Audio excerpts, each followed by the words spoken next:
व्यास जी सूत जी से सुखदेव जी से व्यास जी कह रहे हैं कि मैंने अपना वंश चलाने के लिए, हे सुखदेव, तुम्हारे लिए मैंने 100 वर्ष तप किया। मैंने ब्रह्मचर्य का पालन किया और अयोनिज रूप से तुम्हें प्राप्त किया। भले ही तुम वैराग्य चाहते हो तो वैराग्य चले जाना, वैराग्य चाहते हो मैं तुम्हें नहीं रोकूंगा। एक पिता का यह भी उद्देश्य रहना चाहिए कि वह अपनी संतान की इच्छाओं को पूर्ण करने के लिए उसे स्वीकृति प्रदान करे, लेकिन पिता को यह चिन्हित करना चाहिए कि वह क्या इच्छा है, उस इच्छा से उसकी संतान को क्या लाभ होगा एवं क्या हानि होगी। तो हे सुखदेव, तुम बस विवाह कर लो और संतान होने के बाद जहां जाकर के वैराग्य अपनाना चाहते हो फिर मैं तुम्हें नहीं रोकूंगा। सुखदेव जी अपने पिता से क्या कह रहे हैं कि आप इतने बड़े ज्ञानी,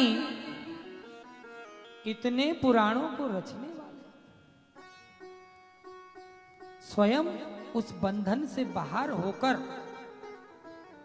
आज मुझे उस बंधन में डाल रहे हो, मुझे विवाह के बंधन में डाल रहे हो।